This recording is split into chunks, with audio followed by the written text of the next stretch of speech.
India-Pakistan conflict has come to a stop with the ceasefire understanding between the two nations. What do these 4 days of heightened hostilities post-India's precision strikes carried out under Operation Sindoor mean for the two countries? Salman Khurshid, former External Affairs Minister and senior Congress leader, is joining us live. Mr. Khurshid, this is a question to the former External Affairs Minister. This was the most intense fighting between the two countries in 2 decades, sir.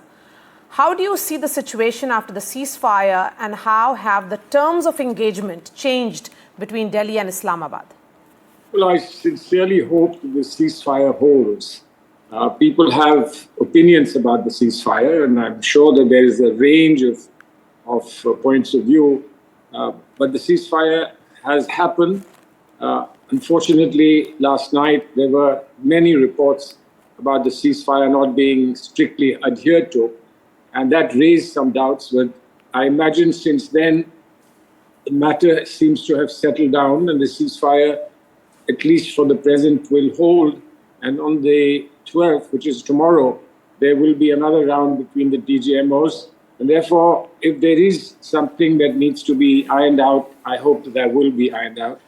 Now, of course, we've learned a lot because technology has started playing a very major role in the way wars are fought now. And this has become apparent, very critically, this has become apparent during the course of the 4 days.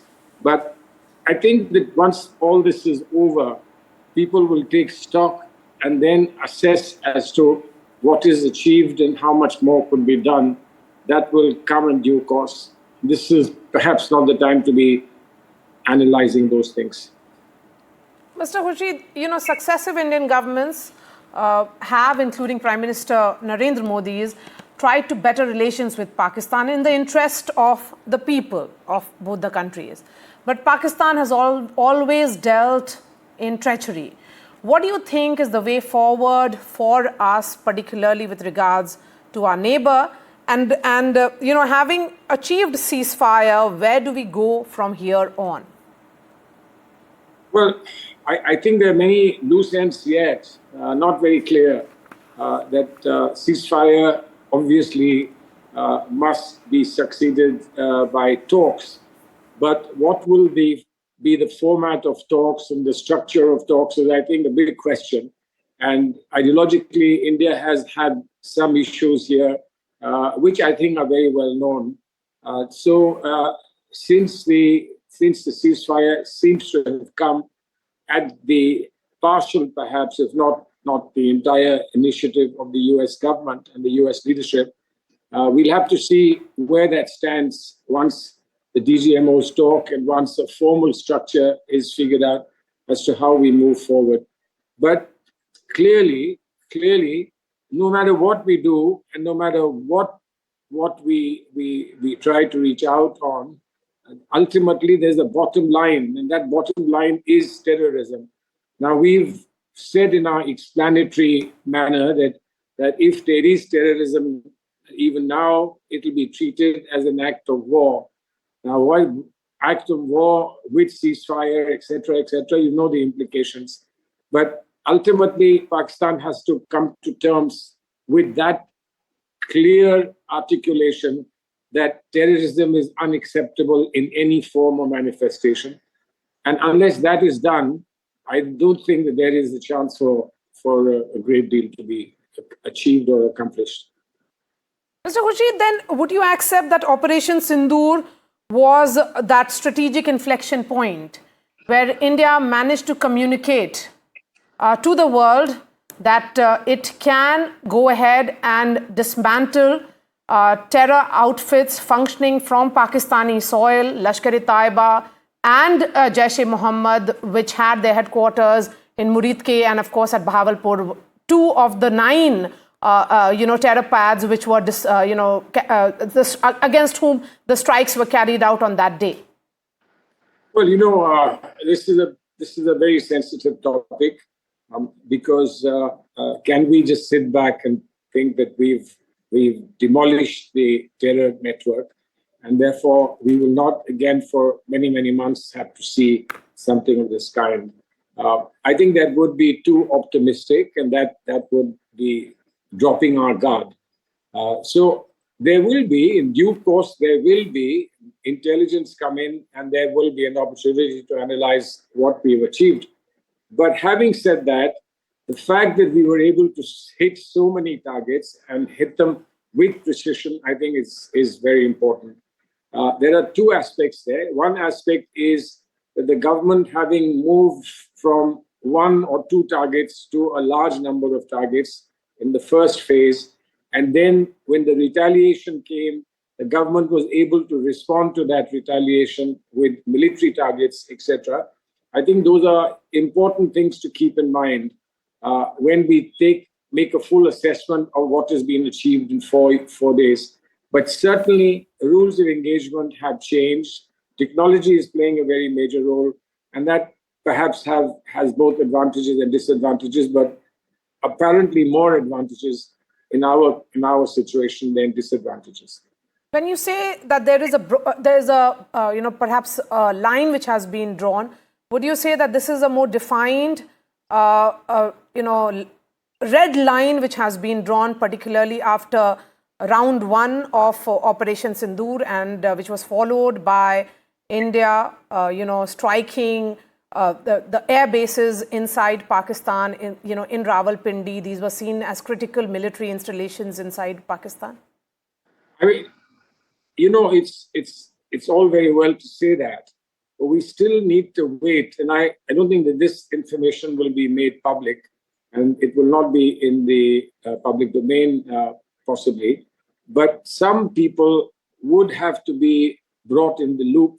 And I believe that these multi-party meetings, where all party meetings happen, at some point, something like that will have to disclose a lot more about the effectiveness and the impact of our attacks.